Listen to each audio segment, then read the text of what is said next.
Burma. 2 years after Pearl Harbor, General Joseph Stilwell opened his long-delayed campaign for a ground supply route to China. With a handful of Americans and American-equipped Chinese divisions, he was advancing to meet the Japanese Imperial Army and drive them out of Burma.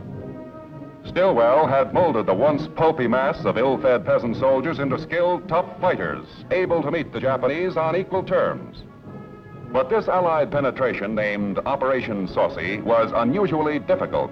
The men had to fight the Japs and the disease-infested jungle in order to stay alive. As a transport pilot, my job was to fly help to Vinegar Joe's army. He was entirely dependent on our 10th Air Force for ammo and medicine, clothing and food. Stillwell's men marked their drop zones as they inched steadily closer to Jap positions. The progress of an army depended on a co-pilot's signal.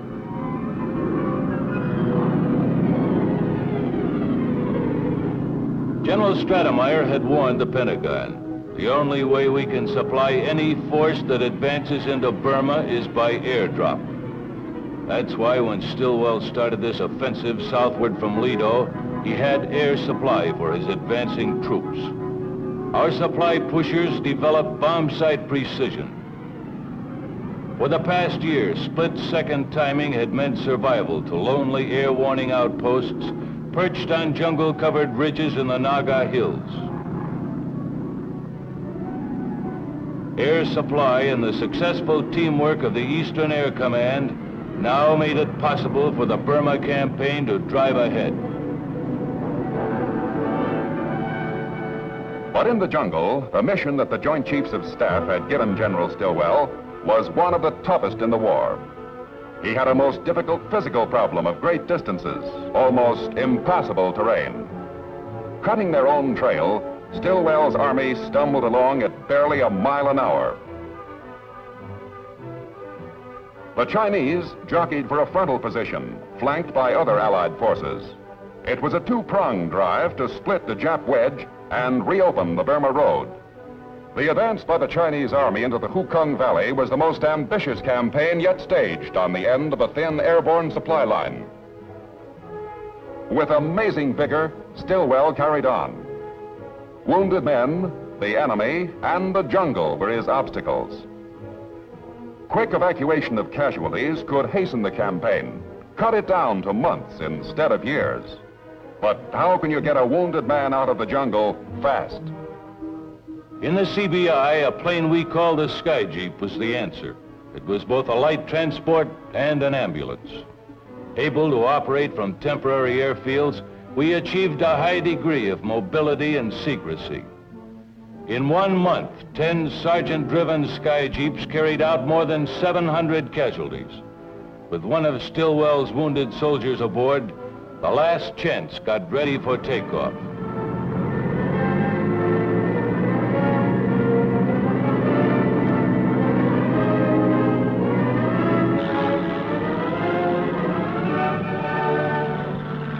The Burma campaign made full use of air power, from transports and bombers to an armada of Sky Jeeps. Upwards of 100,000 men were constantly supplied and evacuated by air. Eventually, the Allies were able to drive the enemy out of Burma. Down at Allied bases south of New Guinea's Owen Stanley Mountains, another army of men and planes prepared for the first Allied paratroop drop in the Pacific. It was designed to cut off a large force of Japs at Nadzab in northeast New Guinea. Early in the morning of 5 September, 1,700 sky jumpers in full battle array climbed aboard a fleet of General George Kenney's 5th Air Force transports. At 08:25 hours, the first C-47s rolled down the runway. Within 15 minutes, 3 flights totaling 79 planes took off.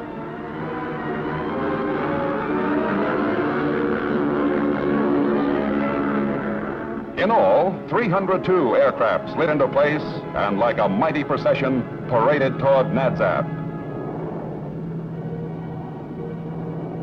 The pilots gradually dropped from altitudes of 3,500 feet down to 500 feet. So far, no trace of the enemy, but no chances were being taken.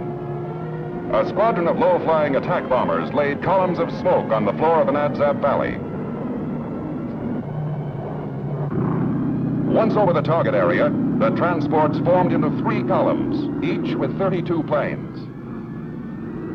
The 503rd Parachute Infantry Regiment and a battalion of Australians tumbled out to make their first drop, and with success. Nadzab, the Japs' back door, was left open. With Allied forces firmly installed in northeast New Guinea and the Solomons, General MacArthur and Admiral Halsey could now threaten Rabaul, the enemy's main supply center in this critical area. For 3 days in a row, we were alerted for a strong, low-level attack to knock out Rabaul on New Britain Island. At forward staging bases in New Guinea, our B-25s waited for weather as we got ready. We were going to depend on our gunners to neutralize enemy planes in Ack-Ack in order for the rest of us to smash the airdromes around Rabaul and then destroy the concentration of military shipping in Simpson Harbor. Ever since January 1942, units of the 5th Air Force had continually blasted Rabaul. Today, November 2nd, 1943, the briefing officer announced that the 8th Photo Squad flying recon over Simpson Harbor had seen 7 destroyers and 20 merchant vessels. At the airdromes, they had counted 237 planes. This sounded like a rough mission.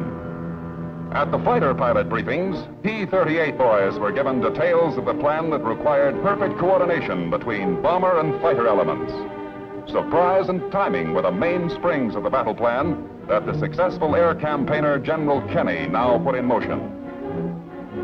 Briefings over, 5 squadrons of Mitchells, a force of 80 medium bombers, were boarded and revved up.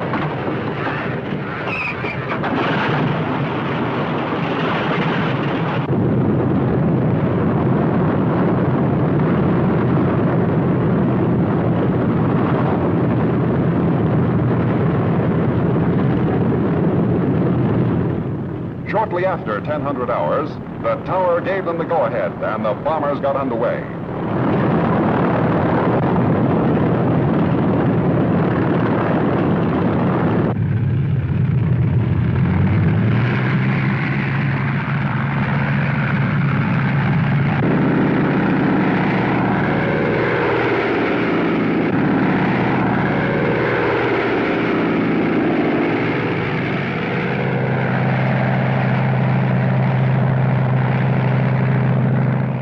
Then the fighters got ready.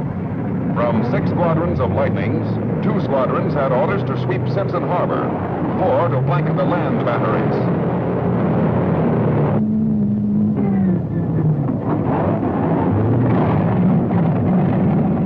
In all, 80 Lightnings scrambled off.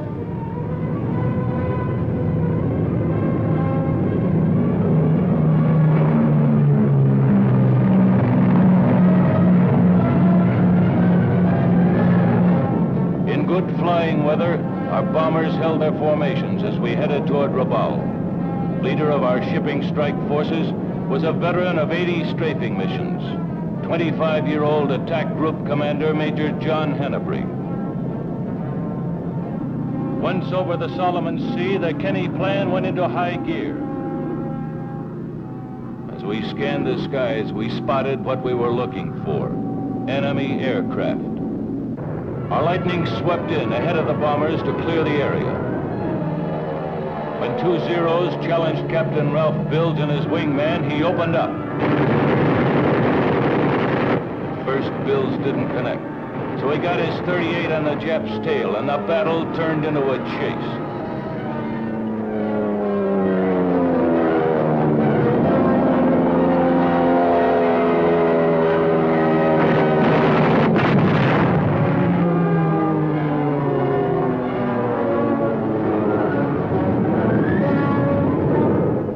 Paving the way for the attack, our Lightnings ran into more than 60 interceptors. The P-38 escort, led by Major Gerald Johnson and Captain Richard Bong, flew interference for the anti-aircraft neutralizing forces. They attacked swiftly and with a double intent of covering the B-25s and destroying the enemy. Our surprise visit gave the Jap pilots at Lakunai Airdrome short warning before the speedy P-38s peeled off, and dropped their bombs.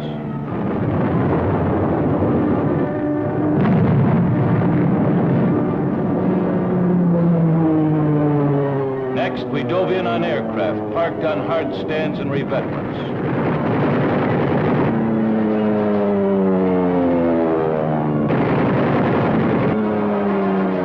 3 minutes later, 4 bombardment squadrons approached the target area. Assigned to neutralize shore anti-aircraft positions, the B-25s peeled off.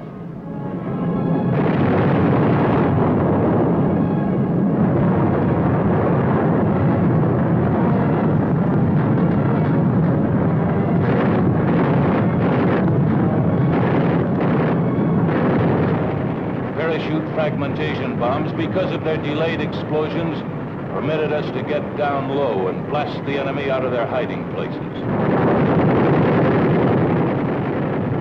It was this complete neutralization which finally enabled our striking forces to make dangerous mast-high runs over Simpson Harbor.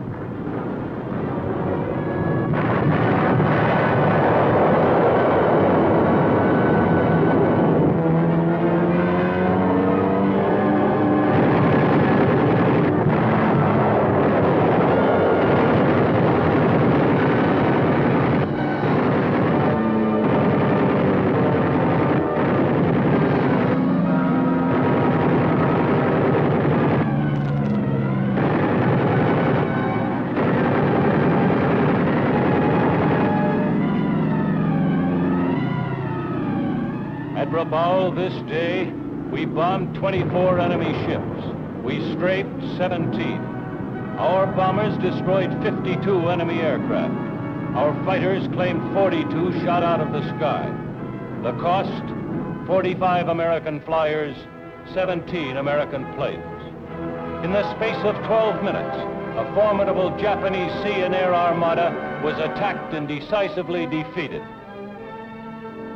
After 2 years of war, the Japanese strategic plan had been fatally upset. But the Allies knew the enemy was not yet destroyed. Our armies and navies still controlled conquered territory. General Arnold told the world, "There are many roads that lead right to Tokyo, and we're not going to neglect any of them." Relentlessly, the Allied attack had to continue, spearheaded by the striking power of the United States Air Force.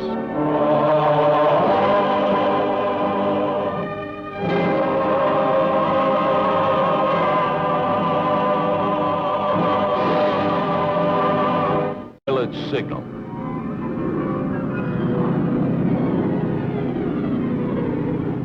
General Stratemeyer had warned the Pentagon, the only way we can supply any force that advances into Burma is by airdrop. That's why when Stilwell started this offensive southward from Lido, he the once pulpy mass of ill-fed peasant soldiers into skilled, tough fighters, able to meet the Japanese on equal terms. But this Allied penetration, named Operation Saucy, was unusually difficult. The men had to fight the Japs and the disease-infested jungle in order to stay alive. As it he had air supply for his advancing troops. Our supply pushers developed bomb sight precision. For the past year, split-second timing had meant survival to lonely air warning outposts perched on jungle-covered ridges in the Naga Hills. Burma. 2 years after Pearl Harbor, General Joseph Stilwell opened his long-delayed campaign for a ground supply route to China. With a handful of Americans and American-equipped Chinese divisions, he was advancing to meet the Japanese Imperial Army and drive them out of Burma. Stillwell had most sport pilot. My job was to fly help to Vinegar Joe's army. He was entirely dependent on our 10th Air Force for ammo and medicine, clothing and food. Stillwell's men marked their drop zones as they inched steadily closer to Jap positions. The progress of an army depended on a co-pilot